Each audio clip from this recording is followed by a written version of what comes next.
Turn it up, turn it up. It's the Pancake and Power Slam. Turn it up, turn it up. It's the Pancake and Power Slam. Turn it up, turn it up. It's the Pancake and Power Slam show. Turn it up, turn it up. It's the Pancake and Power Slam. Turn it up, turn it up. It's the Pancake and Power Slam. Turn it up, turn it up. It's the Pancake and Power Slam show. Turn it up.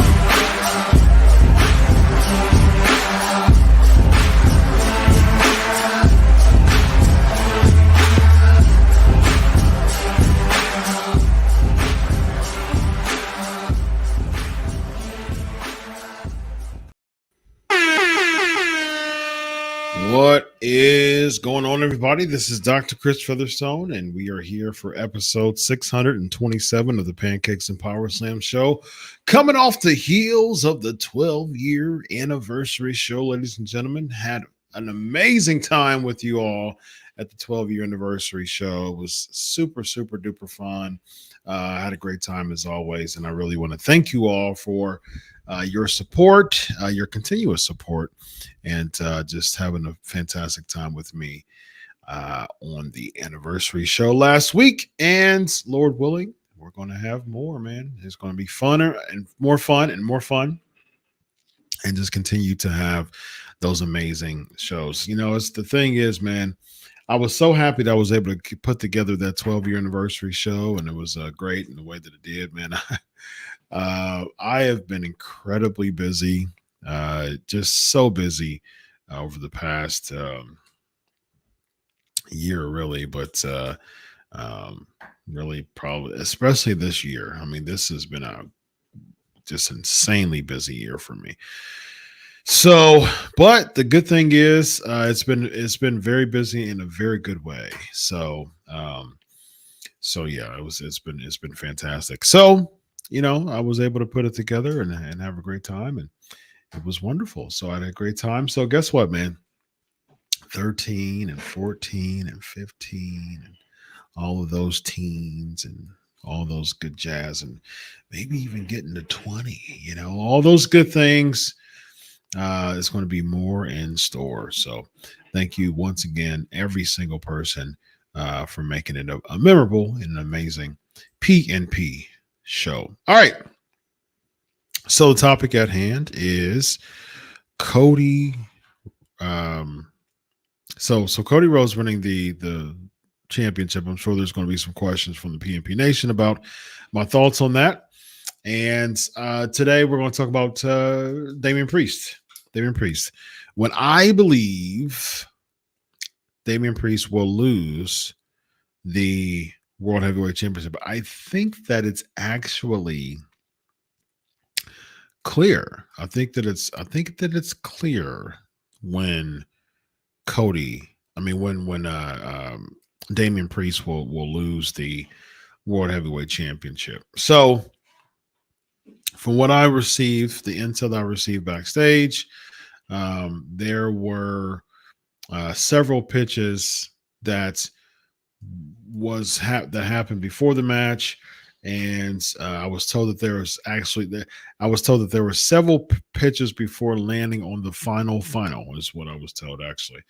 And so with that being said, you know, it didn't happen long before the actual what happened at WrestleMania.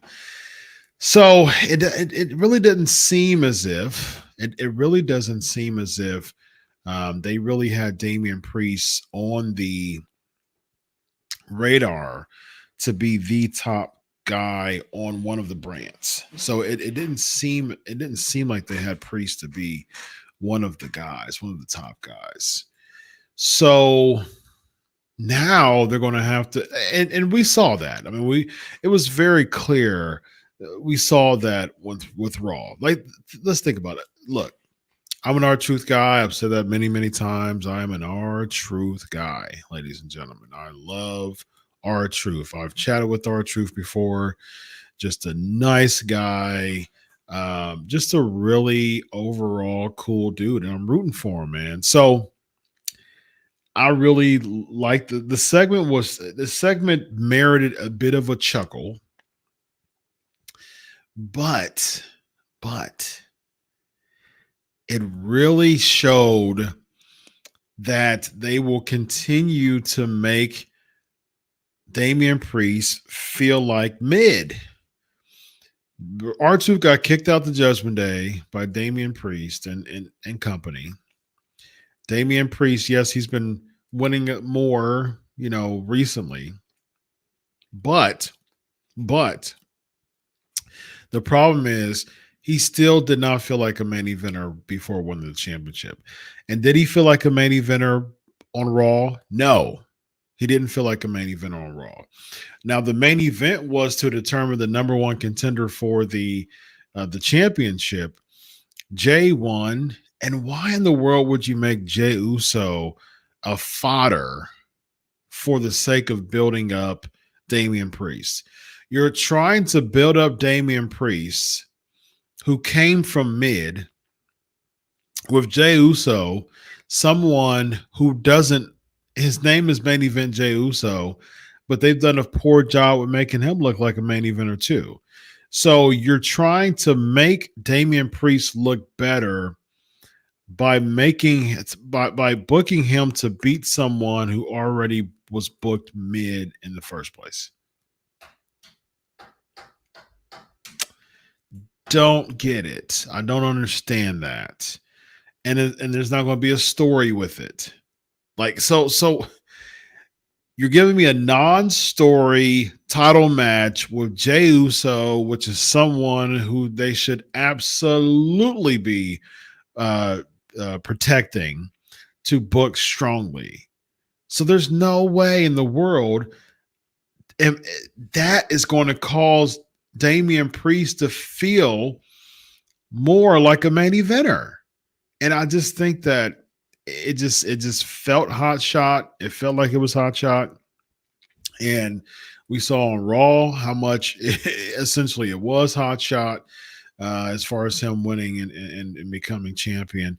Yes, the crowning moment. Yes, I'm happy for him. And I've always said I like Priest. I like Priest, man. Priest looks like an absolute stud star. He looks like, if there's any person, like if you just have a simple focus group and you have a lineup of photos of someone that, okay, who looks like a star, extract them and we'll book accordingly. Damian Priest would be that guy. He would definitely be one of the guys that I would pick from the lineup of someone who looks like a star. But here's the issue, though. He's not being booked that way. So that makes it a big issue. That makes it very difficult for us to really buy in to Damian Priest being a main eventer all of a sudden if he just simply cashed it in on the current champion who got attacked by somebody. So that's not, I mean, how you're using a cash in, and the cash in's fine as far as the concept, but basically you have someone who's been booked mid for so long, and he cashes it in on a champion who just got attacked with the almighty just knockout brace. You know how they book braces. Braces are just like knockout items all of a sudden. And so Drew and Story got knocked out by this brace, rode into, basically out like a light, got tripped, banged his head on, the table. And so that's when Damian Priest picks up the scraps. So that's not going to make him feel like a main eventer if he's picking up the scraps to win a world title. It's definitely not going to make him feel like a main eventer afterwards, because the night after he gets booked into a comedic role again and in a comedic spot. So far you're 0 for 2 as far as just making him feel like a star. Raw didn't do it. So what I think is going to happen, I think that Damian Priest is going to be a transitional champion. I do think that they're going to build up Drew McIntyre to beat Damian Priest at the Scotland event. He's going to win some type of number one contenders match or come out and cut a promo or something of the liking. And so he's going to compete against Damian Priest. He's a heel, but they're going to flip him over to be a face for Scotland. He's going to get cheered at Scotland. He's going to win. He's going to win at Scotland. He's going to defeat Damian Priest, and he's going to become world heavyweight champion. I think that's the time he's going to win. That's when Damian Priest is going to lose. So he's going to have the title for 2 months, basically. Drew's going to win the title with Scotland. That's June. And so then you have 2 months, a little less than 2 months to build, to go back to Drew versus Punk, but now Drew is the champion. And I don't think that Punk's going to beat Drew at SummerSlam. I think Drew's going to beat Punk at SummerSlam, and then Punk's going to win the return match probably at Survivor Series. So that's a 3 month. That's 3 months that you can really put some really meat on the bones as far as building this thing up. So Punk versus Drew can be the angle of the year if booked properly. There really can be some time put in this angle, this feud. And so have Drew defeat Priest at Scotland in June, and that puts Priest away from the title scene now. I don't think he'll be one and done. I think that's further down the line, we'll see a Damian Priest if booked properly. I don't think he's being booked properly. I think he has the star power to have it, but it can't be further down the line because he's in his 40s now. So, I mean, he can't be too long. Otherwise, it would be a one and done. So you gotta hurry up and make, some type of decision when it comes to, to booking him as a main eventer, as a legitimate main eventer, because he definitely doesn't feel like that right now as far as a legitimate main eventer. And come June, Drew's going to beat him and take Priest away from the title scene. And then you have Priest beating, I don't know, maybe going into mid-card title scene. No, definitely wouldn't surprise me. Definitely wouldn't shock me to see like a Sammy versus Drew feud. I mean, Sammy versus Priest feud, Damian Priest. That definitely wouldn't shock me. I think Gable will turn on Sami Zayn. And I do think that Gable may have an Intercontinental title run, short one. Sami Zayn may regain it. And so either Damian Priest is going to go back there, or they'll bring up a Bronson Reed to be in the scene, which I wouldn't mind Bronson Reed being Intercontinental champion. He looks like one. I mean, he looks intimidating. He looks championship material. So go for it. Do it.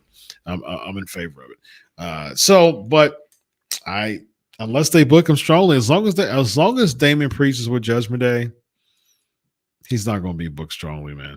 Because other than Rhea's an anomaly of the group. She's been booked strongly. She's been booked strongly on because she has those cheers. But if you really think about Rhea's run too, Rhea's run hasn't been very eventful. Hasn't been very exciting. If think about Rhea's run, she hasn't had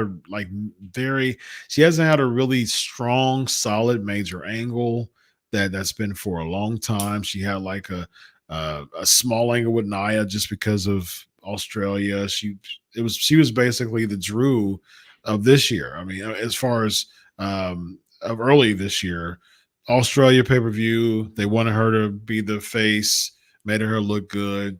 And then she started doing heelish things again along as far as aligning herself with Dom. So that's what's going to happen with Drew. Drew's going to get the belt back in June. All these shafted opportunities from Drew, making him look like someone who's just kind of transitioning as a champion. Man, give that man a long title reign, at least long enough. In front of people. His title reign when he won from COVID, I think it was pretty lengthy.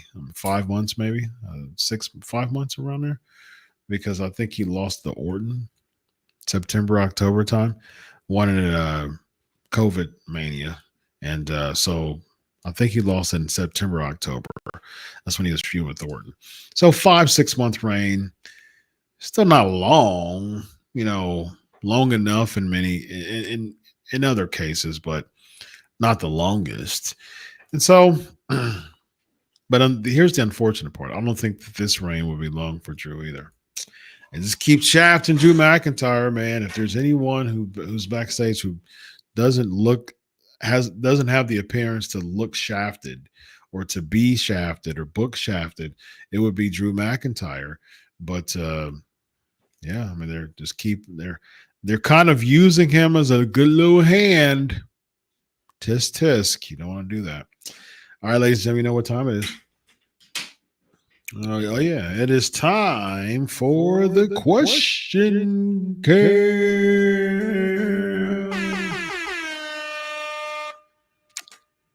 All right, let's do this, ladies and gentlemen. Here we go. Here we go. We got the People's Wrestling Channel.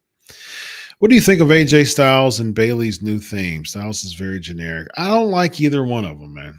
I never been a fan of Bayley's babyface. This heel theme, damage control theme.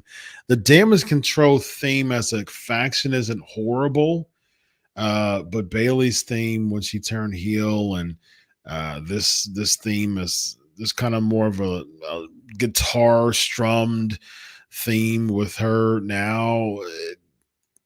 It doesn't do anything. It doesn't change anything, and it didn't make her feel big. And just I think it was a bad call. And AJ Styles' theme, I'm willing to listen to it again. I was asked this question before, and I'm willing to take another listen to it because I didn't like Roman Reigns' theme at first, and now I think Roman Reigns' theme is the best theme in all of pro wrestling, is specifically WWE. I have to listen to the AEW themes again, but from what I can recall, Roman Reigns is the best theme going right now. Big fan of it. Heartbroken Reigns lost. Do you think I should continue my podcast? What's your opinion? Oh man. I don't want to stop your dreams, man. I don't want to stop your dreams. Poor Drew deserved longer than 5 minutes as champion. Yeah, I mean, I guess there's a bigger thing. There's a bigger story to this. I'm just like, man, as many times Drew got shafted, I don't know how long this story is going to be bigger because there's been plenty of times where he's been shafted, unfortunately. So Cena looks so small next to The Rock and looks so old on Raw. Man, look, and he's not even old, man. He was born in 1977, so he's only, 46 now, about to be 47.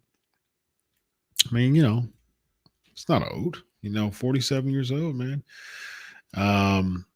He can definitely – I mean, AJ was born the same year as he does, and he doesn't look as old as Cena does. I mean, when you're carrying the company on your shoulders for that long, you maybe tend to age a little more stressful because that's a lot. It's a big load to be carrying the biggest company in the biggest pro wrestling company in the world. So it seems like he's starting to catch up on him. He hasn't even turned 50 yet, man. So that's a big of a problem. And here's my thing, man. Like I said before, Cena, come on, man. You're a sharp guy, man. Sharp dressed, sharp demeanor. You've got a ton of money, man. You are out here doing your thing when it comes to movies. My guy, get some plugs, man. Get some plugs. John Cena. You can buy hair plugs, and you've got money. You can have a full head of hair in no time, man. But this is the main reason why I say this. If you want to, bald spot, people age. It happens. It happens to the best of us. But here's my big thing with this. Every time we see John Cena compete in the match, he constantly rakes his hair back. He does this all the time. He rakes his hair back all the time. And I'm like, John, quit spending so much time during your matches raking your hair back and just get you some plugs, man. Eh? Just get you some plugs. It's okay. There's no shame. There's no shame in getting hair plugs if you can afford hair plugs, man. It happens. People age. It's much better than the bald spot that you keep breaking back. Dude, embrace it. Get you some hair plugs, man. Stop raking. You don't have to worry about raking your hair so much again, man. It's all right. Man, no shame. No shame. Get you some plugs, man. There's your solution right there. Derek's in the building. The biggest WrestleMania disappointment for me were the lack of backstage interviews and segments. Additionally, those two things were always a part of the show. Yeah, I didn't really pay attention to that as much this year, but I do think that that's a really good point. I think that those are elements that are really cool too. I wish there were more surprise names too. This is a huge WrestleMania. I wish that. I mean, you had the U.S. Express be inducted in the Hall of Fame. They were a part of. They were a part of some of the OG WrestleMania events. I mean, you have many people. Steamboat's another name. That was involved. You've got. Let me see. Let me think of. Let me look at it. That's actually a pretty good little topic to talk about real quick before we go to the after party. I got some exclusive information on the after party, by the way, to share the after party about. I get some really good backstage intel from multiple sources, and I got some intel and source about how the company is without Vince McMahon. And so I will be talking about that on the after party. All right, WrestleMania 1. All right, so let's go to WrestleMania 1 and let's see on this lineup who was still alive that they could have brought to 40. Tito Santana versus the Executioner. Playboy Buddy Rose is unfortunately no longer with us, but Tito Santana is. So Tito Santana's there. King Kong Bundy against S.E. Jones. No one, unfortunately. Ricky Steamboat is still alive. He defeated Matt Bourne. Brutus Beefcake is still alive. I believe David San Martino is still alive. Bruno's son, right? Yeah, Bruno's son. David is still alive. Yes, he is 63 years old currently. So you have Tito. You have Jimmy Hart was King Kong Bundy's manager, so he's still alive. Tito, Jimmy Hart, Ricky Steamboat, Brutus Beefcake, David Sammartino, Greg Valentine is still alive. The U.S. Express is both of them are still alive. Wendy Richter is still alive. Leilani Kai is still alive. Cyndi Lauper came out with Leilani Kai. She's still alive. Cyndi Lauper is still alive. Hulk Hogan alive, still alive. Mr. T still alive. So Bob Orton came out with the heels. Guess what? Still alive. So quite a bit of names for the first WrestleMania that are still alive. And I mean, why not bring them out? 40 years, bring them out. That would have been pretty cool. Or at least interview them. Hi, but God, I'm feeling good. Cody won. Hi, bud. God, I'm feeling good. Cody won. Good for you, man. Good for you. Good for you. Av was in the building. What's up?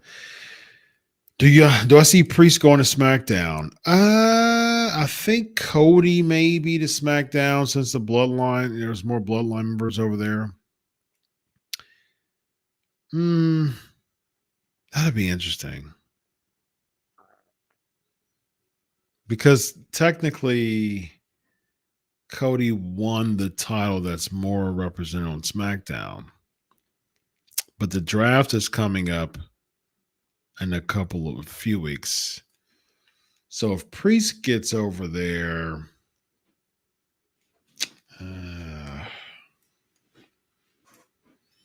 if Priest goes over there, then he's the heel. So you would have to get baby faces, a good group of baby faces to feud with Priest. But again, you wouldn't want to just throw him in feuds, man. Give me a story. Give me a story. Don't just throw him in feuds. Come on. Come on. If there's anything, they probably want Raw to be the flagship show. I mean, Raw is the flagship show. They probably still want Raw to be the flagship show. So they'll probably keep Cody on Raw because it's the flagship show, especially with the Netflix deal and them going over to Netflix. They probably want Cody to be the representative for that. So most likely I can see, because of that, I can see Priest going over to SmackDown. Do I see Gunther, undisputed king of memorabilia? Do I see Gunther getting a main event push leading up to the pay-per-view in Germany? A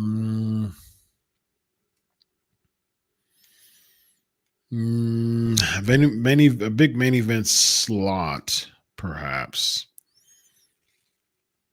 or a big slot. I wouldn't be surprised if they did like him against Omos, man. That wouldn't surprise me whatsoever. Omos is just there. I mean, he just kind of get thrown in, pushes someone a little bit more who needs a little bump or just needs a slot to fill.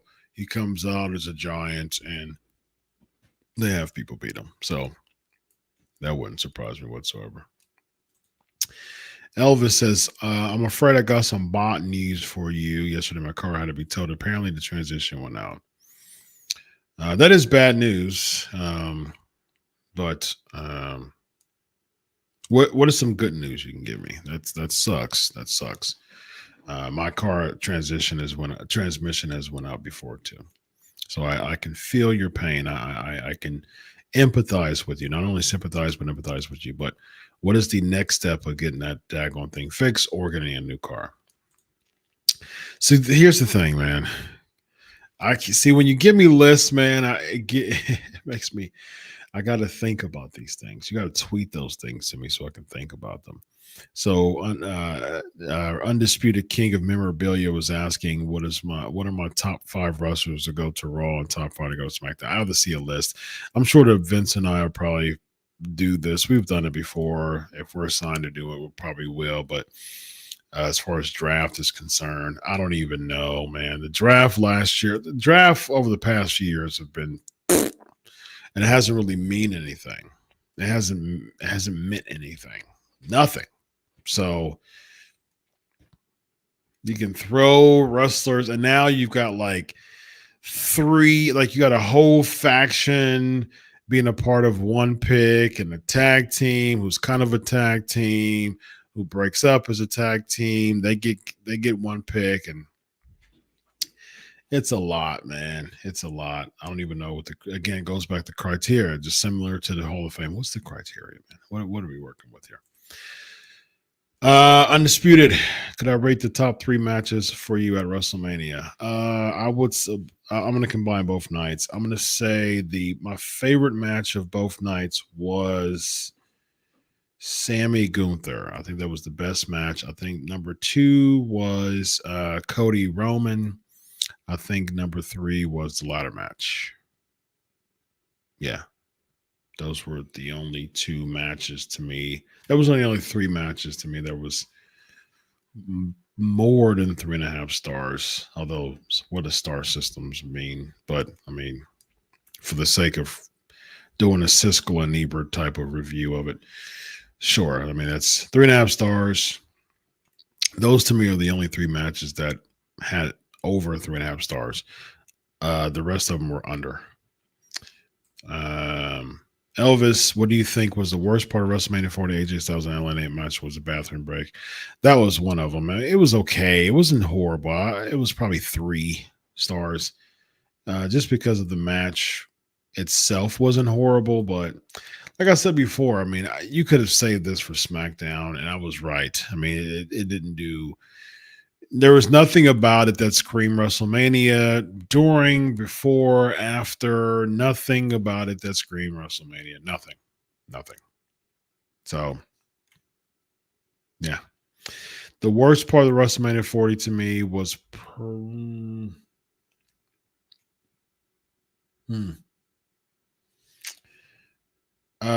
Becky Rhea. Oh, the worst part was Jay Jimmy. That match flopped. That match was not good. It was a huge disappointment, unfortunately. That was definitely the worst part of WrestleMania 40. And the spot that they did the night after was more exciting to watch and more and better than anything that they did the night before. It should have been like a stipulation to it. It should have been like a maybe like a falls count anywhere or something like that. That spot would have been pretty cool. But you just do a regular match. You have 83 super kicks, and somehow we're supposed to believe that that's the match of the night. No. Do I see Priest turning anytime soon? I wouldn't be surprised if they did like a turn on. See, before I was like, maybe that would make sense to turn on Priest, but I don't really see a way out unless Finn takes the Judgment Day back and feuds with Priest for a little bit as a babyface. So that means that Priest turns face as champion. Priest goes in. Scotland is a face. He'll get booed though, so no need to turn him face yet. So he'll get booed in Scotland because people will want True to win. He's going to be the biggest baby face of the night.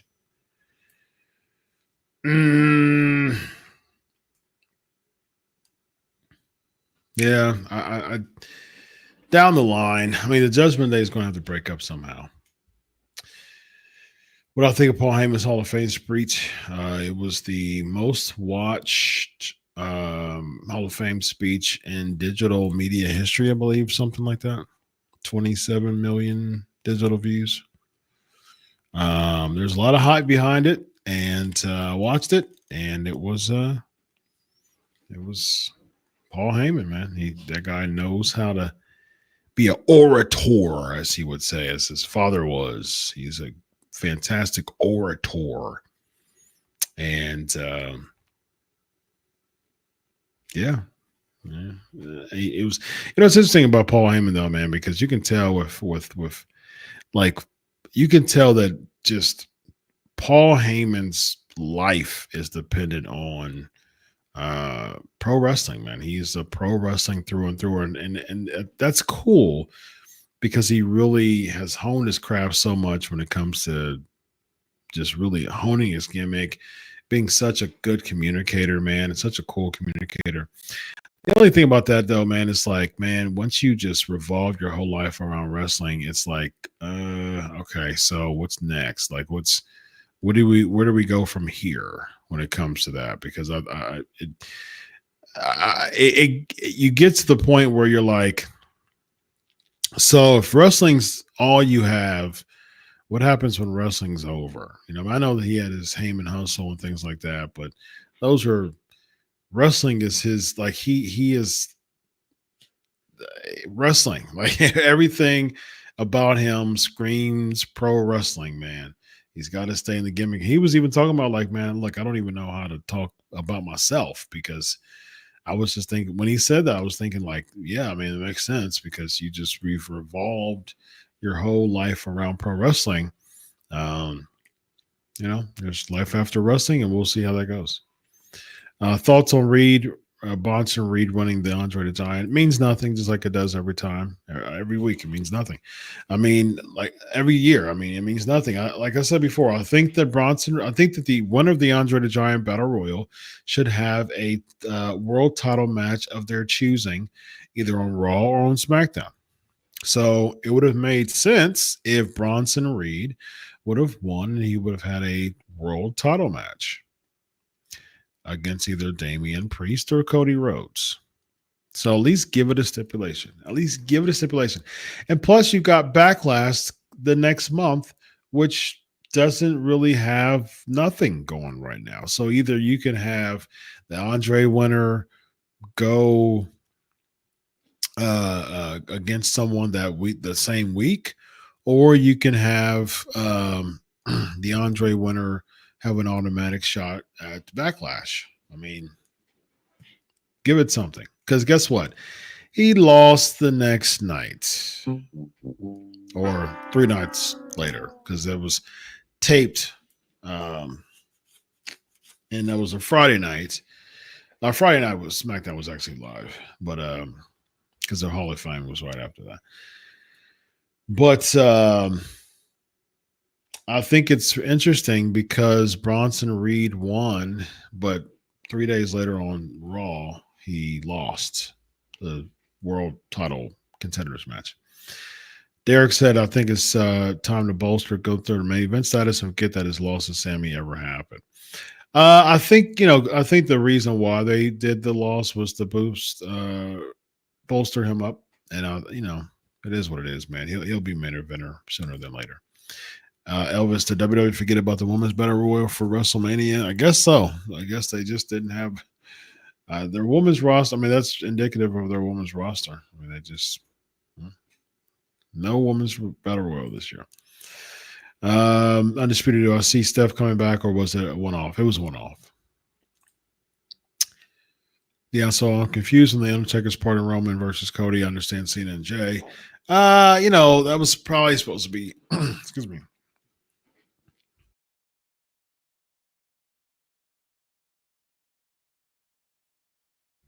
All right. Yes, I think that was supposed to be Austin's spot, theoretically.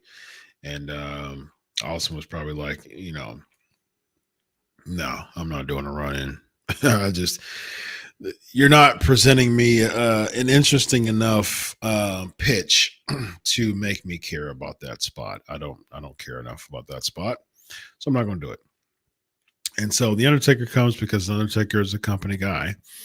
And if you think about it, though,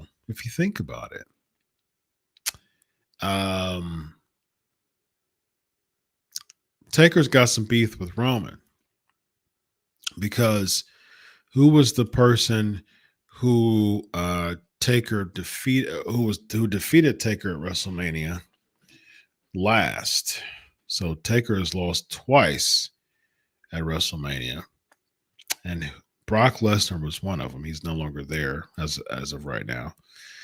And the second person who beat Taker at WrestleMania was Roman Reigns.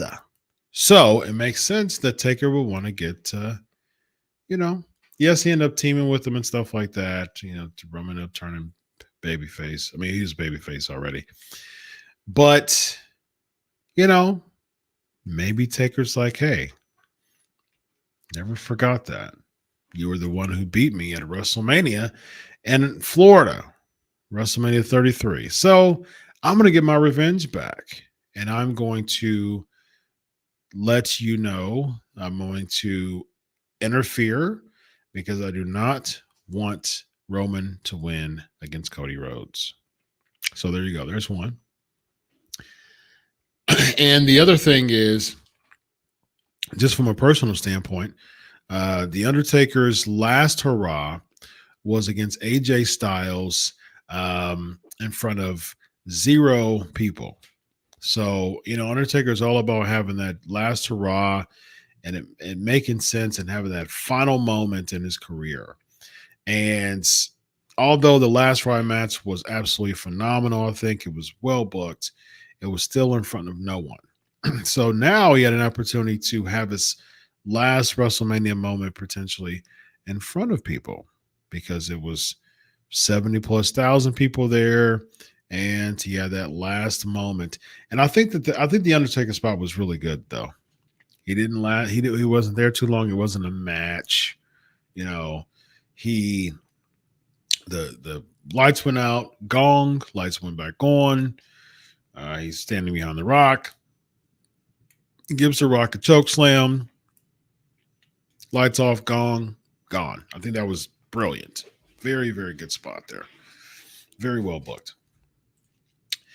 Michael Damian Priest appeared last night on a Yankees telecast. Announcer Michael K, a non-wrestling fan, confusedly said, "I heard the Undertaker helped in your match." Yeah, well, there you go.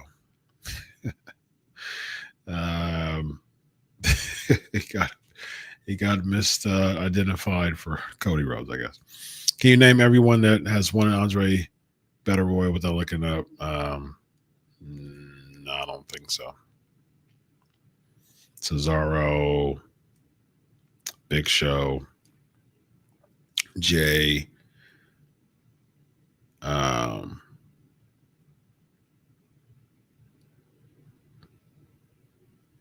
Cesaro, Jay, Lashley, Big Show, Strowman. That's all I remember. However many that is.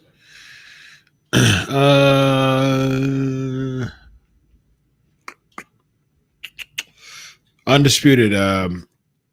Who are my top four faces currently? Do not include Jay and Cody. Cody is not in my top four. Jay would have been one of my top four. Top four faces. I don't really have an answer to that as far as my top four faces. Jay would be one of them. I mean, I like Jay.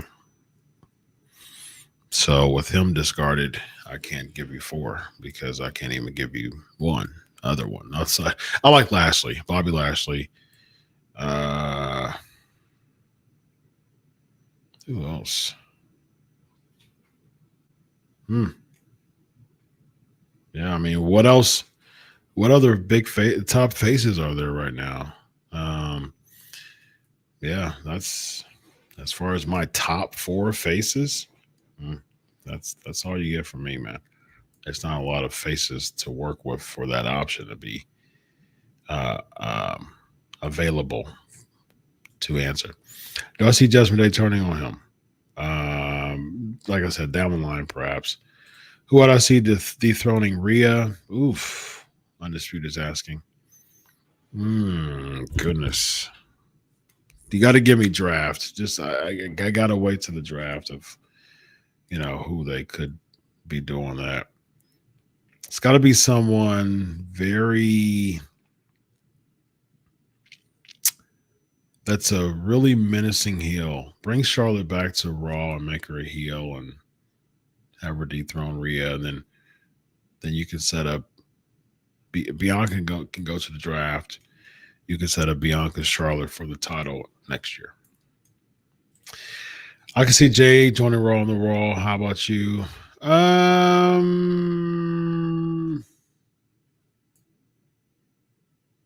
She's got a lot of work to do, man. So she needs to be under some good guidance. I mean, she needs to be protected. So her and more tag team matches would probably be the way to go. Because her in singles matches, so even when she went against Chelsea Green, she's got some work to do. She's gotten better, but she's got some work to do. Derek, did I watch the Bray doc? I plan on watching more of it after the show, actually. Well, after the after party, but or tomorrow when I do cardio. But I watched probably 15 minutes of it, maybe. And it's so far so good. Solo should beat Sammy for the IC title. No, I mean they have done a horrible job booking him with the Sammy that we have now. No, Sammy with the Solo that we have now. No, the solo that we had before Cody beat him. Yes. Cody and Rock said that Roman and Rock were the original plan. Do I think Cody pointed at Roman after he won the Rumble to get fans behind him? Rock said that, Rock said that he was noticing at the end of the year, last year, the momentum being shifted. So he pitched in January that he go heel. That's what Rock said. Yeah, Lawler came out with Richter. Yeah, Randy Richter. Yeah, I thought I said that. Even though it's black, James asking, even though it's blacklisted, I still think the ending of Mania 20 Benoit won the world title is the greatest ending in Mania of all time. Is there anything other moment greater than that? Emotionally, it was pretty good. I mean, I will say that just for the sake of the emotion of the program, it was pretty good. Hogan beating, as far as moment, Taker. I mean, there's been many moments. Taker coming back, boyhood dream come true. Yeah, there's been plenty of good moments, man. Hogan beating Andre. There's been plenty. Elvis, did I hear that there were new tag champs? Did I hear that there were new next? I think he meant NXT. Yeah, I think the Axiom and Frazier or something like that I saw on Facebook when I was scrolling. And then they got attacked by ALP. So probably ALP will be champs soon. Go for it. Who do I think had the best entrance? I said The Rock and Bailey. I don't think that Bailey's entrance was good. I mean, the carry was okay, but the music wasn't good. Rock's entrance was really good. Cody's entrance was good too. I will say that.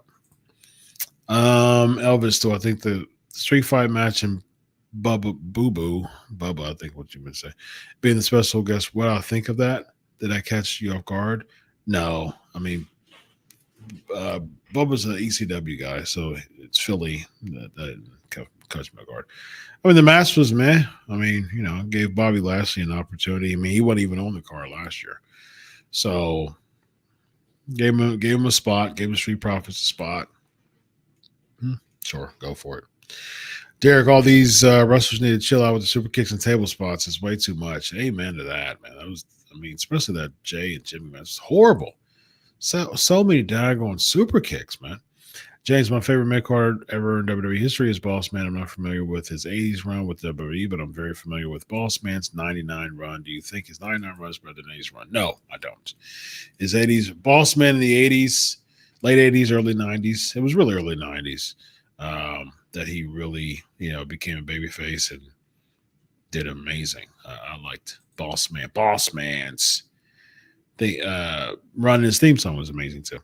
As for many, I thought James asking. As for many, I thought it was okay. Just wish Austin showed up for night 2. Raw was just average. I ended up watching the first ever Raw from 1993 after I enjoyed that way better. Yeah. So we had the ICO Pro sign up there. Yeah. Travis, what's up, man? Do I think that there is any chance that Roman may be dealing with his illness getting serious again? He appears to have really aged as of late. Yeah. It seems like I know that it was in remission, but it has,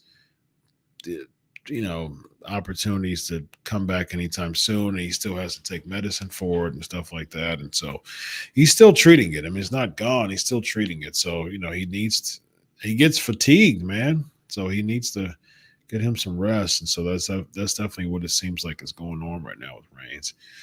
Kudos to him for, toughing it out, man.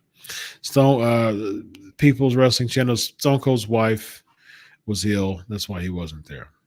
All right, there you go. What I think is next for Reigns, people is asking, rest. That's what I think is next for Reigns. But maybe another Cody shot. More dissension with The Rock. There you go. The fans would have gone crazy if Brock came out instead of The Undertaker. I'm not sure about crazy. Maybe in a bad way. Is Kane retired from WWE? Do I think you ever see him come back like we saw at Mania with Taker return for one more run? Kane's always there for that spot, whatever just a random spot is. But as far as a run, no. RK4 just announced Roman last Friday. That's the next time we'll see Roman. The SmackDown before SummerSlam. It's going to be a while. All right, Travis, any thoughts on WWE potentially ditching the term sports entertainment? I mean, hey, man, all these nuances, they are one by one, thing by thing, getting rid of Vince McMahon, all things Vince McMahon. So, they're professional wrestling. I mean, I understand that they're sports entertainment, but I mean, that's not the emphasis. Pro wrestling is what brought them to the dance and what's keeping them to the dance. So, you don't have to say sports entertainment is pro wrestling. Predictions matches for WrestleMania 41. I need some more. I mean, with this far out, WWE's most likely isn't even thinking this far out. I mean, as far as main events concerned, I can see either Rock Roman or Cody Rock, but that's really it. It's because they book WrestleMania matches the week of, like literally. So, yeah. All right, y'all. We are heading to the after party. Patreon.com/Pancakes and Power Slams. That's patreon.com/Pancakes and Power Slams. Awesome audience today. Again, y'all, I'm looking at the live audience. It's really good. And so, everybody who's on the live audience, be sure to comment on the video. All right. Thank you for all the subs. I'm seeing that the subs are continuing to grow. That's fantastic. I really, really appreciate it, everybody. Be sure to sub if you haven't subbed yet and write a comment below on this video. All right. So as soon as I log off, everybody who's still here live, write a comment on the video of, how much you enjoyed PNP and just your thoughts on the topic and anything else, and, respectful. And that just helps me boost the algorithms and continues to create exposure of this show to many people. I've had so many times people like, man, I never knew about this show, man. This is so cool and so chill. I really like it. So you help that cause, because what happens is when people watch wrestling a lot or search wrestling stuff starts to come on their algorithms and their homepage and their suggestions. So therefore, with me having continuing to grow my audience, they're seeing that there's some momentum on my page. And what actually helps that even more is when people like you comment on the video. So thank you very, very much. I really appreciate it. James, real quick. Should WWE bring Hardcore Holly start a tag team with Cody Rhodes? They used to be a tag team WWE before. No. I mean, Cody's the world champion, so he definitely doesn't need to be in a tag team with Hardcore Holly. All right, y'all. Another episode in the books. Thank you so much for all of your continued support. Very, very appreciated. Again, less than $1 a month for Patreon. Less than $1 a week, excuse me. Less than $1 a week for Patreon, just to show your support of continuing for me to many things, man. Like I'm telling you, I got so many cool ideas for PNP that your dollars would be such a huge contribution to. Less than $1, less than $1 a week.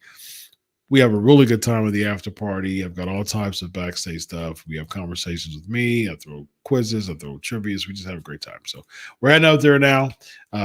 Like, comment, share, and subscribe if you haven't.